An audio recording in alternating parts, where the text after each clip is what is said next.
이 아침에 우리에게 주시는 하나님의 말씀은 오늘 사도행전 18장 24절에서 28절까지입니다. 우리 다 같이 그 자리에서 일어나셔서 좀 불편하지만은 우리 주신 말씀을 또 한 절씩 서로 교독을 하겠습니다. 사도행전 18장 24절에서 28절. 제가 먼저 24절 봅니다. 알렉산드리아에서 난 아볼로라 하는 유대인이 에베소에 이르니 이 사람은 언변이 좋고 성경에 능통한 자라.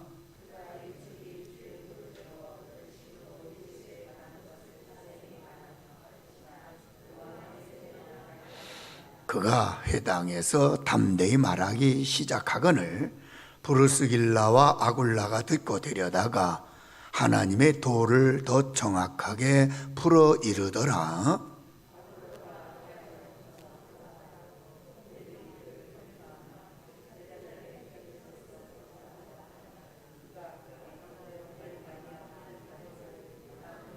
다 같이 이는 성경으로서 예수는 그리스도라고 증언하여 공중 앞에서 힘있게 유대인의 말을 이김이러라. 하나님의 말씀입니다. 아멘. 앉으세요. 오늘 본문에서는 아볼로라는 사람, 그러니까 초대교회, 특별히 고린도 교회 이 아볼로라는 그 사람을 통해서 또 하나님이 어떻게 역사하셨는지, 그를 또 어떤 인물로 하나님이 세우시는지에 관한 말씀입니다. 우리가 잘 아는 바울은 선교사입니다. 선교사는 우리가 지금까지 본 그대로 한 곳에 일정하게 그냥 계속해서 머물러서 목회하는 자가 아니고 그저 여기저기 다니면서 복음을 전하는 자, 복음의 소식을 듣지 못한 자들에게 십자가의 복음을 전하고, 그래서 저들로 하여금 구원의 은혜를 덧입고 또 그곳에 저들을 중심으로 교회를 세우고는 또 다른 지역으로 또 이렇게 떠나는, 움직이는 그런 사역을 하는 자를 가리켜서 우리는 선교사라. 바울은 철저하게 선교사입니다. 선교사, 선교의 사역을 감당한 선교사입니다. 그런데 오늘 본문에 나오는 아볼로는 사실은 선교사이기보다는 목회자입니다. 목회자. 그러니까 목회자는 한 지역에 머물러서 그 지역에 이제 그 양떼들을 잘 돌아보면서 하나님의 사람들로 굳게 세우는 사역을 하는 자가 이 목회자입니다. 목회자. 그래서 이 아볼로는 목회자입니다. 나중에 이제 우리가 잘 아는 대로 고린도의 교회에 보면 이 아볼로가 고린도 교회에 상당한 역할을 하잖아요. 그래서 심지어는 아볼로파가 생길 정도로 그 고린도 교회 목회자로서 목회한 사람이 이 아볼로입니다. 그래서 고린도전서 3장인가 4장인가 보면 바울은 심었고 씨를 뿌렸고, 그리고 그 뿌린 씨 그것을 자라게 한 자는 누구라? 아볼로라. 물을 주고 자라게 한 자는 아볼로라. 그만큼 아볼로는 목회자로서 고린도 교회 성도들을 이렇게 돌보며 사역한 것을 보게 됩니다. 그런데 오늘 본문에 나타난 이 아볼로는, 여기 오늘 본문에 나타난 이 아볼로의 모습을 보면 성숙한 그리스도인이라고 볼 수는 없습니다. 그리스도인이라고 성숙하다는 말로 붙이기 이전에 그리스도인이었구나라는 사실을 우리가 받아들일 수 없는 아볼로의 모습. 여러분, 성경에서 말하는 그리스도인이란 누구인가? 우리가 근본적인 질문이지만은 우리 스스로에게도 한번 가끔씩 정말 그리스도인이 어떤 자가 그리스도인인가? 그걸 어떤 신학적인 용어로 이렇게 정의를 하면, 그래요. 그리스도인이라는 것은 성경적 증거를 받아들여서, 좀 말이 어려우다 하면 잘 들어보세요.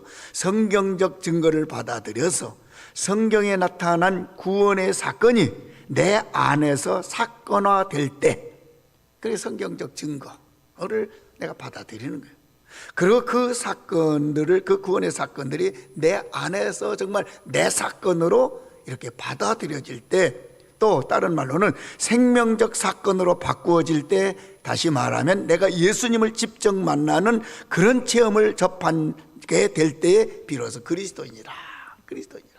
말이 어려운 것 같지만 한마디로 예수 그리스도를 내가 구주로 영접하고 그분이 정말 나의 주님으로 고백되어질 뿐만 아니라 고백되어진 대로 내가 믿어지는 이런 사람을 가리켜서 그리스도인이라. 그러니까 성경을 아무리 오늘 아볼로 보면 성경에 능통했다고 그랬거든요.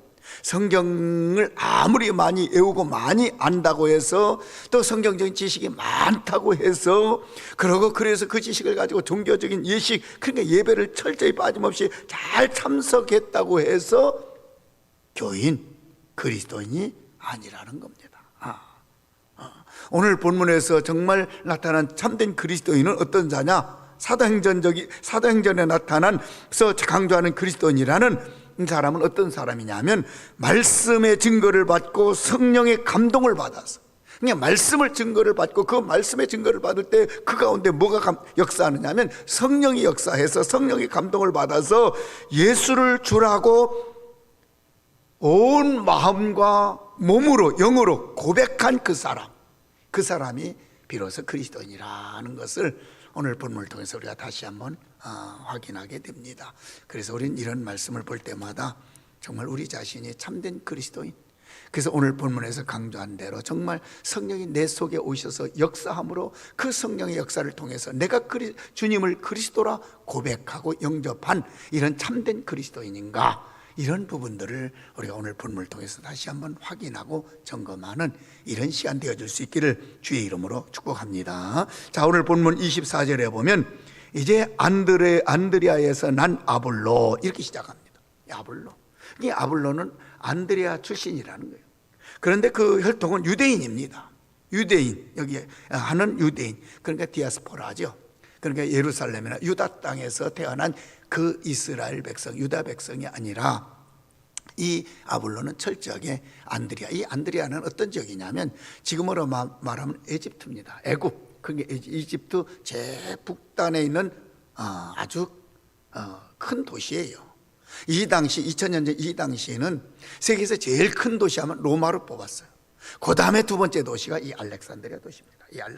이 알렉산드리아는 원래 처음부터 이 도시는 아니었어요. 그냥 벌판인데 우리가 잘 아는 알렉산더 대왕 있죠. 알렉산더 대왕이 그 전 유럽을 정복하면서 그 자기 이름을 좀 떨치고 자기 명예를 나타내고 자기 존재를 좀 나타내기 위해서 그래도 어떤 세계 그 유럽 지역의 중심적인 도시가 될 만한 지역이 어디 있겠는가 살피다가 이 알렉산더는 나일강, 언제든지 도시는 강을 끼고 있거든요.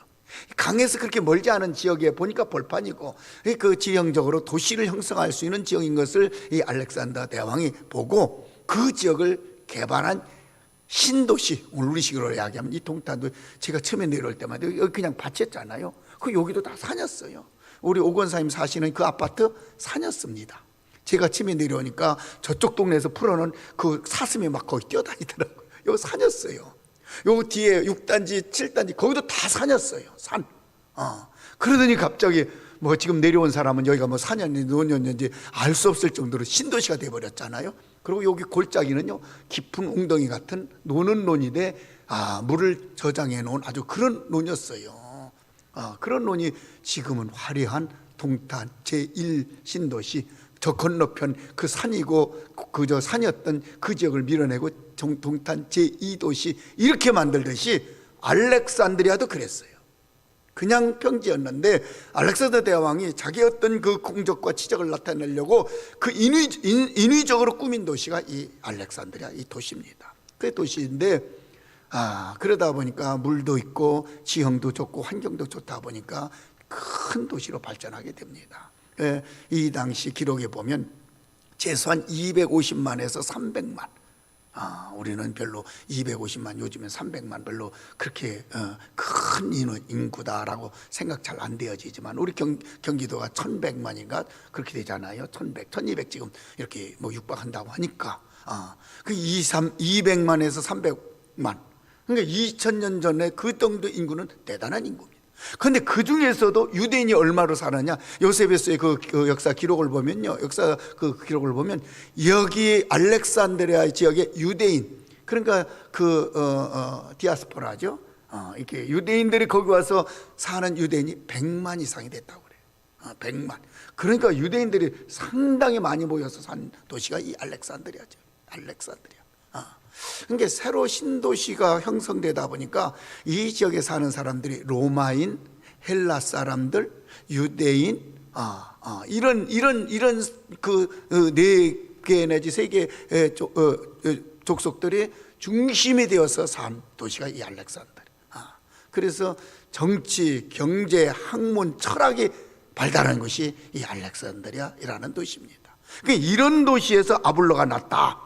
이 말은 뭘 의미하느냐 하면, 아볼로가 뒤에도 나옵니다만은 이 알렉산드리아 지역이 이 당시 철학이 참 많이 발달. 헬라 사람들이 많이 모이다 보니까 헬라 철학, 학문적으로는 헬라 철학. 그리고 로마가 이 지역을 다스려서 이제 제2의 수도와 같이 발전시키다 보니까 로마의 어떤 정치, 그리고 유대인들이 많이 모이다 보니까 유대 히브리 종교. 그게 이 알렉산드리아 지역, 이 세 개가 융합된 도시예요. 정치적으로 로마의 정치가 발달했고, 그리고 헬라 사람들이 많이 모여 살다 보니까 헬라는 원래 그래서 철학이 유명하잖아요. 학문이 유명하잖아요. 그러니까 그 헬라 철학, 그러니까 여기 알렉산드리아 지역은요, 아주 학문이 그 당시로도 상당히 발달한 나라입니다. 발달한 도시였어요. 그게 헬라 철학. 그리고 히브리 사람들, 유대인들이 많다 보니까 히브리 사람들은 어디 가든지 그 유대교, 그 히브리 종교, 그것이 아주 발달한 곳이 이 알렉산드리아 지역이라는 겁니다. 그래서 학문이 발달하다 보니까 자연스럽게 거기에 많은 그 철학자들이, 또 그 학자들이 많이 모였던 도시가 이 알렉산드리아. 그래서 거기에서 이 아볼로가 자랐다. 그러니까 일찍이 이 아볼로는 그 학문이 발달한 알렉산드리아 지역에서 학문을 공부했고, 그리고 무엇보다도 유대인이다 보니까 철저하게 유대주의에 의해서, 오늘 본문에 성경에 능통했다고 하는 말은 신약 성경이 아니라 이 당시니까 구약 성경에 아주 능통한 학자 출신이었던 것을 여기 알 수가 있습니다. 아무튼 이 아볼로라 하는 유대인이 에베소에, 이 사람이 지금 에베소에 이른 겁니다. 에베소에 와서 이제 거기에서 해당해서 또 에베소에서 이제 자기가 그동안 터득한 이 하나님의 말씀을 가르치는데, 오늘 여기 25절에 보면 세례 요한까지, 그러니까 예수를 가르치긴 해도 세례 요한만 알 따름이라 이렇게 정의하잖아요. 아무튼 이 아볼로가 여기 24절에도 보면 언변이 좋다는 것은 단순히 말을 잘한다는 뜻이 아니에요. 물론 말도 잘했어요. 그러니까 이 알렉산드리아 지역에 학문이 발달하다 보니까 그 당시 수사학, 지금도 수사학을 또 공부하는 사람들이 있잖아요. 그러니까 수사학이라는 것은 그 말을 하는 그 학문. 우리 어려서 아이들한테 웅변학원 보내잖아요. 웅변학원. 그 웅변. 그 당시 로마 정치는 그 대중들을 향해서 이 연설하는 이런 정치를 해야 그래도 정치적인 리더의 역할을 하니까 이 수사학이 발달했어요. 그게 논리학이 발달한 도시. 그러니까 이 아볼로도 이 수사학을 공부한 거예요. 그래서 말을 잘하는 거예요. 언변이 좋은 거예요. 말을 좀. 그러고 무엇보다도 성경에 능통한 자라. 참 아주 그 어떤 그 하나님의 일을 하기 위해서 좋은 조건들을 다 갖췄잖아요. 어떤 인문학이라 할 수 있는 철학을 깊이 공부했고, 그러고 이제 말씀을 증거할 수 있는 이 수사학에 대해서 또 공부해서 아주 말도 잘하고, 그러고 가장 중요한 성경에 능통한 자라. 그래서 25절에 보면 그가 일찍이 주의 도를 배워 열심으로 예수에 관한 것을 자세히 말하여 가르치나 세례 요한만 알따름이라. 이 부분이 이제 문제가 되는 거예요. 세례 요한만 알따. 뭘 가르치는데, 예수에 관해서 가르치는데도 세례 요한만 알따름이라. 여기 25절에 중요한 단어가 몇 가지 나옵니다. 주의 도. 여기 도라는 단어를 성경 언어적인 의미를 보면요, 도는 우리말은 참 이 단어를 번역하기가 좀 마땅치 않아서 그냥 도라고 번역을 했어요. 그런데 원래 여기 원래 원뜻의 이 도는 두 가지 의미가 있어요. 저 두 가지로 번역이 됩니다. 로고스로도 번역이 됩니다.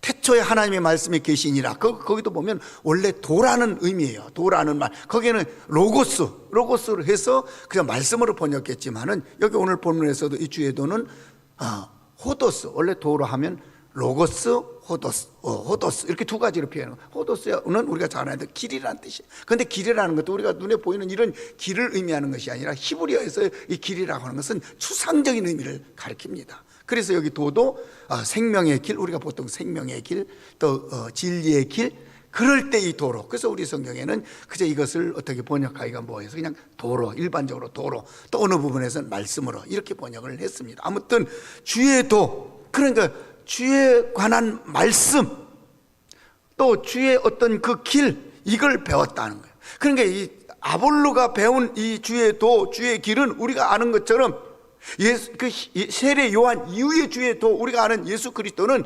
십자가거든요. 부활이거든요. 그리고 다시 오실 재림이거든요.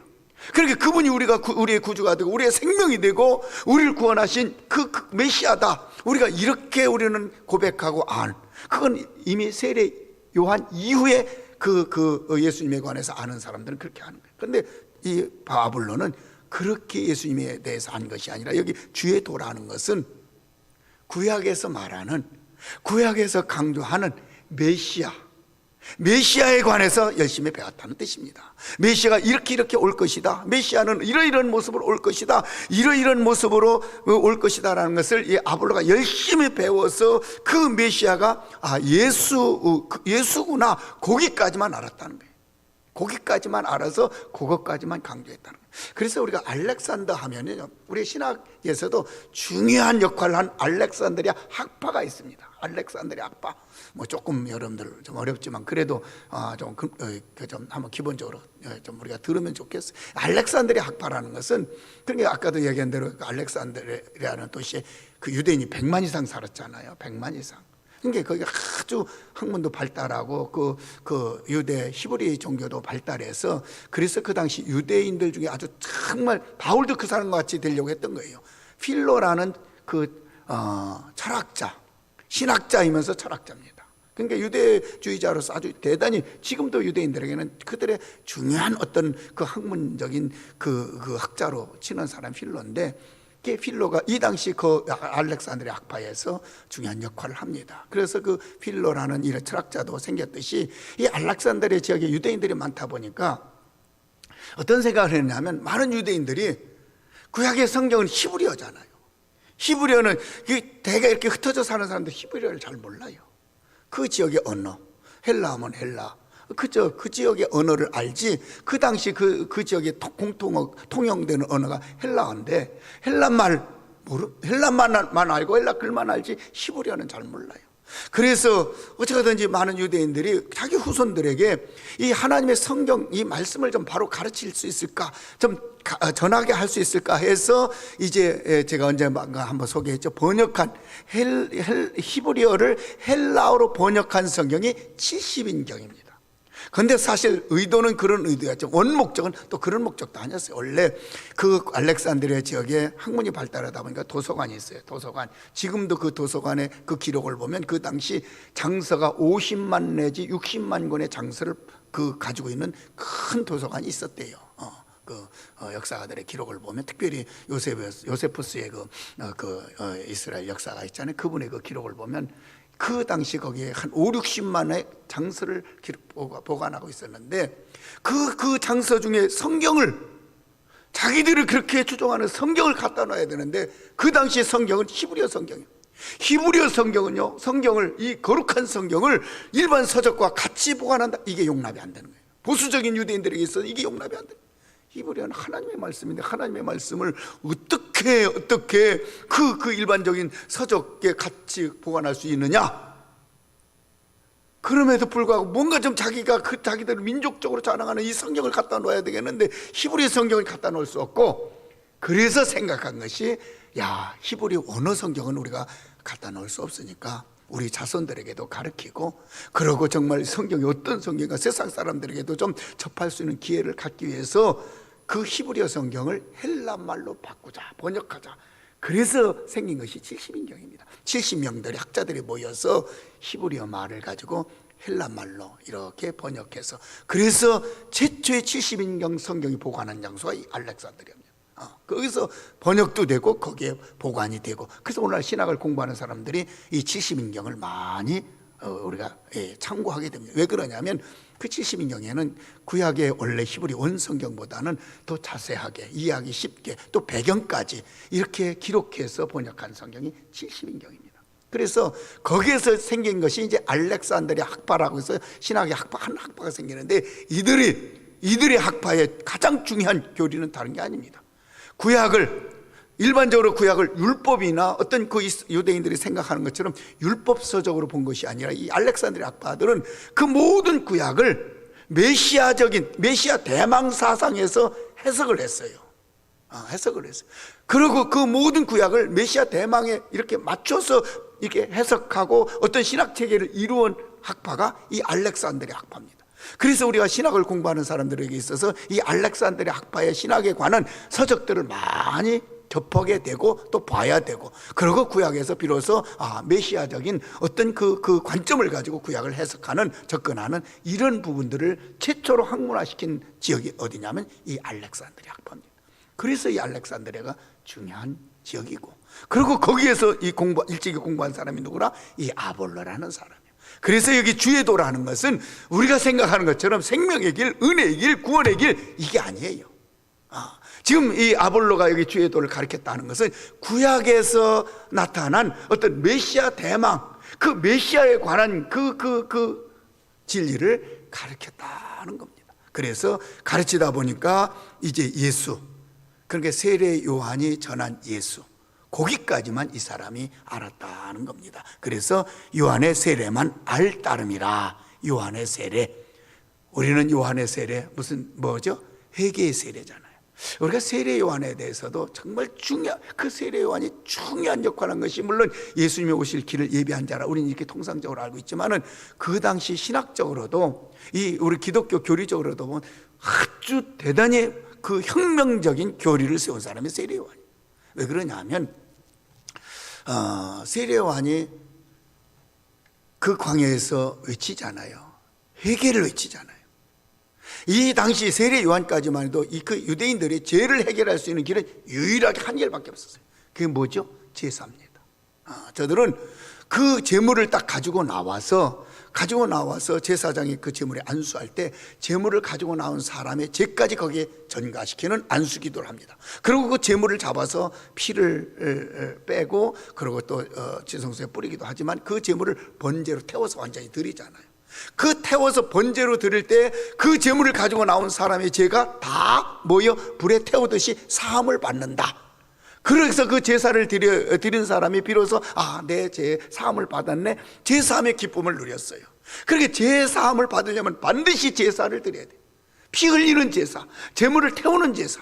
그러니까 한번 회개한다는 것이 그게 늘 이게 참 복잡했어요. 단순하지 않았어요.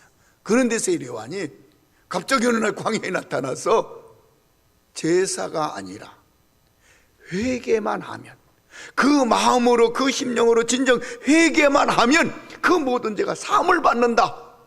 외치니까 유대인들이 딱 들을 때 귀가 번쩍 뜨이는 거예요. 아니 그러자 해도 재물 가지고 가려면 번잡하기도 하고, 재물 중에서도 흠 있는 재물 가지고 가면 안 되고 좋은 걸로 골라서 가지고 가려다 보니까 어떤 사람은 아깝기도 하고, 그게 나중에 심지어는 재물 눈먼 거, 다리 저는 거 이런 거 막 가지고 왔잖아요. 이게 팔 수 없는 거, 그러다 책망받는 경우도 보잖아요. 그런데 세례 요한이 어느 날 나타나는데 그거로 제사 안 받는 게 아니라 진정 회개. 그래서 회개의 복음을 외친 거예요.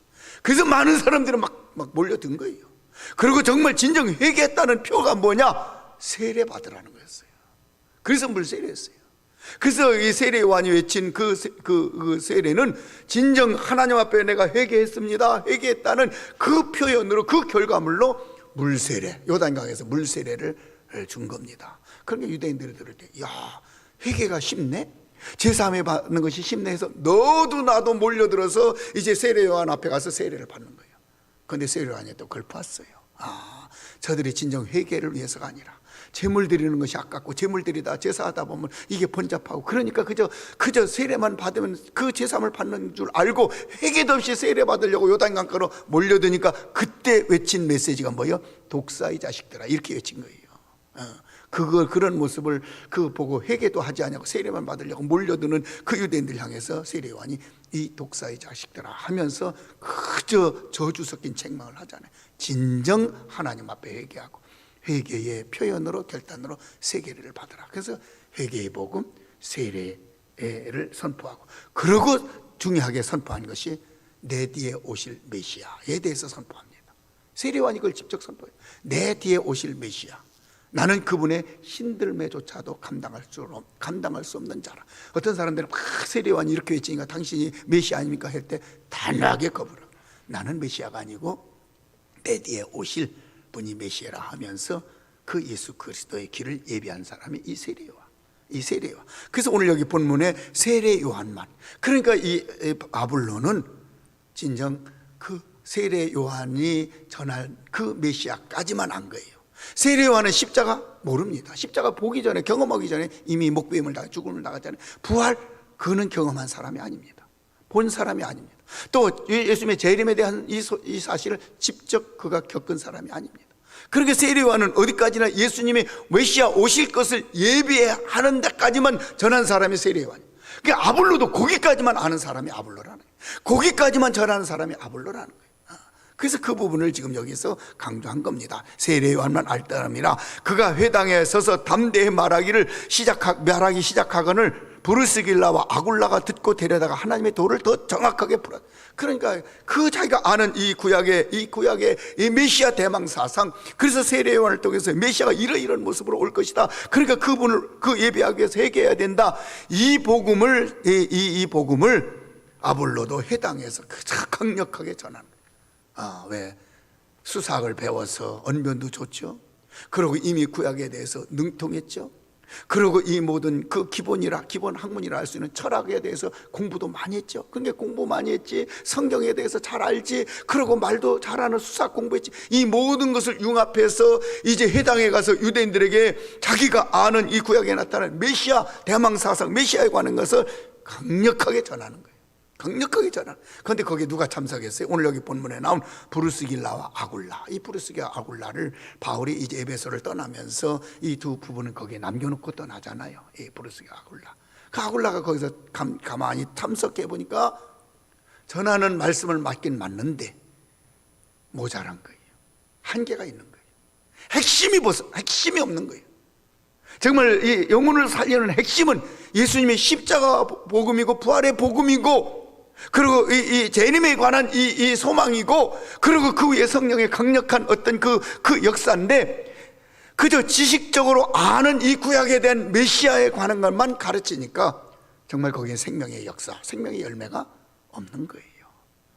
브루스길라 아굴라는 평신도입니다. 비록 평신도지만은 바울을 통해서 그는 복음의 진리를 깨달았을 뿐만 아니라 체험한 사람이에요.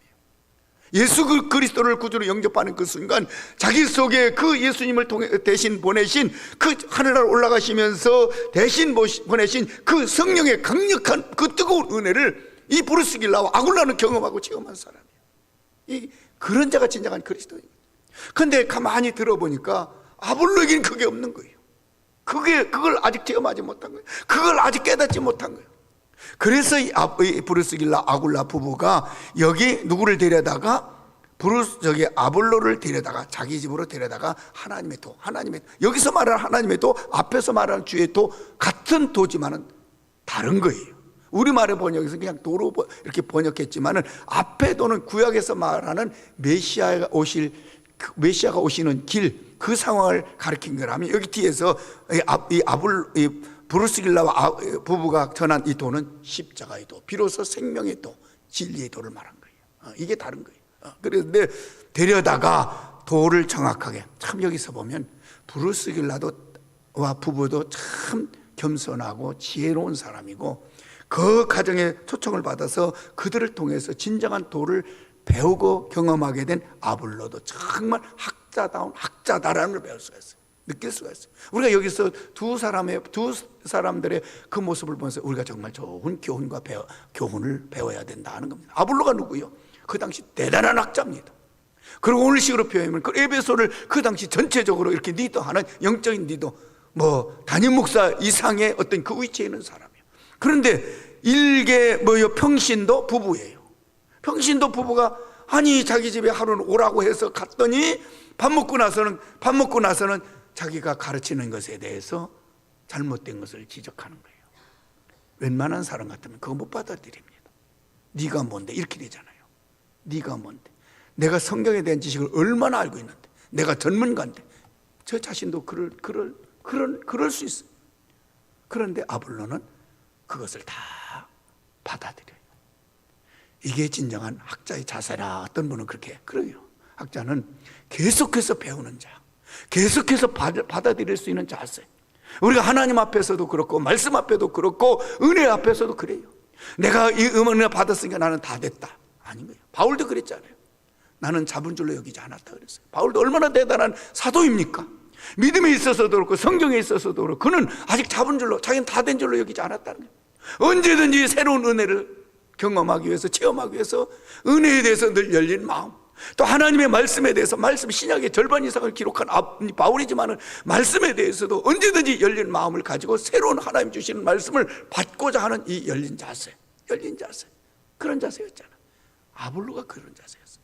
비록 평신도 부부지만은 자기에게 십자가의 도, 자기가 미처 깨닫지 못했던, 체험하지 못했던 십자가의 도에 관해서 말할 때 아볼로가 그대로 받아들이고, 그리고 그 결과가 27절, 28절에 나타납니다. 그래서 저도 이 말씀을 묵상하면서 하나님, 저도 늘 배울 수 있는 마음, 자세, 기회를 주옵소서 그랬어요. 어린 아이를 통해서도 배울 수 있는 것이고, 여러분을 통해서도 제가 미처 몰랐던 성경을 배우는 거예요. 여러분들도 마찬가지예요. 계속 말씀에 대해서 배우고자 하는 이런 자세. 은혜도 마찬가지예요. 내가 받은 은혜가 전부다 생각하면 정말 큰일 납니다. 내가 받은 은사가 전부다라고 생각하면 정말 더 이상 발전이 없는 거예요. 은사도 무궁무진한 거예요. 성경에 뭐 은사 뭐 10가지, 뭐 11가지, 12가지 뭐 이게 아니에요. 그 이상의 은사가 얼마든지 있는 거예요. 그래서 하나님의 은사에 대해서도 늘 열린 자세로, 은혜에 대해서도 늘 열린 자세로, 그래서 주시는 은혜 주실 때마다, 또 주시는 은사 주실 때마다 새롭게 받아들이는, 영적으로 더 풍성해지고 영적으로 더 넓어지는 저와 여러분들, 아볼로와 같이 이런 저와 여러분들 되어줄 수 있기를 주의 이름으로 축복합니다. 또 여기 브루스길라 아굴라 부부도 그래요. 자기가 들을 땐 답답했겠죠. 그 자리에서 지적할 수도 있어요. 끝나고 나서 아볼로 목사님 뭐 그게 그런 거 아니잖아요 하면서 따질 수도 있고 지적할 수도 있어요. 그렇게 하지 않았어요. 여기 자기 집으로 데려가다라는 그 원래 그 언어 성경을 보면 프로슬람바노 이게 무슨 뜻이냐면 집으로 초청하다 이런 뜻이에요. 초대하다. 이 당시 유대인들이 손님을 초대할 때 그냥 초대합니까? 아니에요. 딱 집으로 초청하면 제일 먼저 발을 씻겨주는 거예요. 발을 씻겨주고, 그리고 기름에 그 머리에 기름을 붓고, 그러니까 극진히 섬기는 거예요. 유대인들은 웬만한 사람들 자기 집으로 초청 안 합니다. 지금도 그렇다고 하잖아요. 유대인들은 자기 집으로 초청할 때는 그만큼 그 사람에 대한 예를 갖춰서 그렇게 존중하는 표현으로 초대를 하죠. 우리도 물론 뭐 사람을 함부로 막 초대하지는 않잖아요. 초청하게 되면 그래도 그만큼 이렇게 섬기는 자세로 초청하잖아요. 여기 이 브루스길라 아굴라가 아볼로를 초청할 때 데려다가 이렇게 번역했지만 자기 집에 정말 정중하게 초청해서 이제 정중하게 섬기는 가운데 십자가의 도를 전했다는 거예요. 그러니까 겸손하면서도 지혜로운 이 부부의 모습, 여기에서도 우리가 정말 배워야 될 중요한 자세잖아요. 겸손하게, 아주 지혜롭게. 그래서 도를 정확하게 풀어 이르렀다. 그러니까 적어도 이 두 부부가 이 아볼로에게 가르쳐준 도는 다른 거 아닙니다. 세례 요한까지 이전에 메시아로 오실 예수님에 관한 그 말씀을 아는 아볼로에게 예수님이 이 땅에 오셔서 우리를 위해서 어떻게 십자가에 죽으셨는지, 그 십자가와 나와의 관계가 무엇인지, 그리고 사망 권세를 깨뜨리고 부활하신 그 부활이 나와 어떤 관계가 있는지, 우리에게 어떤 관계가 있는지, 그리고 승천하시면서 약속한 두 가지 성령과 재림이 어떤 의미가 있고 어떤 역사가 있는지, 이걸 가르친 거예요. 이걸 가르친 거예요. 그러니까 아볼로가 비로소 눈이 확 열린 거예요. 진리의 눈이 확 열린 겁니다. 구원의 길이 확 열린 거예요. 우리도 십자가의 구속의 은혜를 경험할 때 정말 이 구원의 진리가 우리 영적으로 확 열려져서 정말 하늘 가는 그 길이 밝히 보여지듯이, 여러분 성령 체험에서 정말 그리스도를 내 구주로 영접하게 되면 하나님 나라 가는 길이 밝히 보여지는 거예요. 열려지는 거예요. 그래서 그 길을 우리가 걸어가는 겁니다. 어떤 환난이 있고 어떤 고난이 있고 어떤 핍박이 있어도 중단하지 않고 그 구원의 길이 활짝 열려진 구원의 길이 내 앞에 활짝 보이기 때문에 우리는 그 길 걸어가는 거예요. 쓰러져도 가고 피 흘리면서도 가고 어떤 때는 생명을 당보로 하면서 순교하면서까지 그 길을 걸어가는 거예요. 왜? 그 구원의 진리, 그 생명의 길이 활짝 열린 것이 보이는데 어떻게 안 갈 수가 있어요? 가는 거예요. 바로 비로소 아볼로도 그 길이 활짝 열린 걸 본 거예요. 비로소 그 눈이 열려진 거예요. 그래서 27절에 아볼로가 이제 이 에베소를 떠나서 뭐 이 상황이 왜 아가야로 건너갔는지 알 수는 없지만 아가야라고 해서 고린도 지역의 넓은 지역을 이야기하잖아요. 아가야로 건너가고자 함으로 형제들이 그를 격려하고, 그러니까 에베소에 있는 많은 믿음의 식구들이 아볼로를 격려하고 또 격려하면서 제자들에게 편지를 써 영접하라.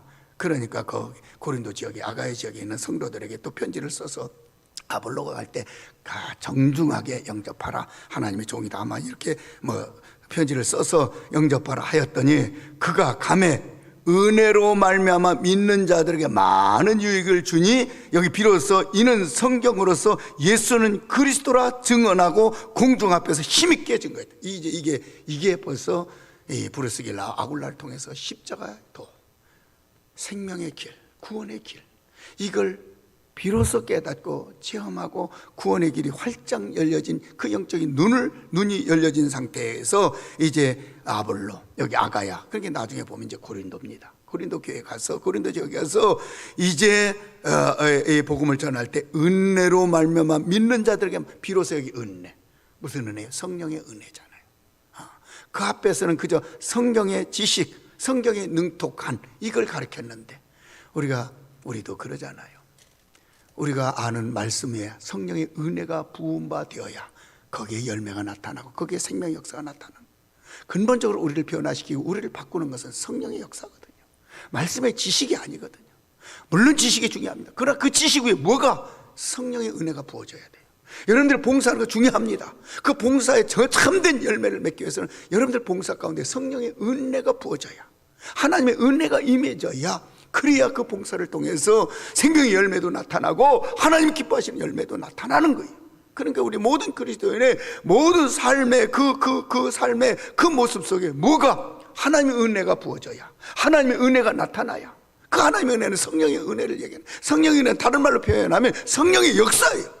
성령의 역사가 나타나야 거기에 참된 생명의 열매도, 참된 근본적인 변화의 역사도 나타나는 것을 강조한 겁니다.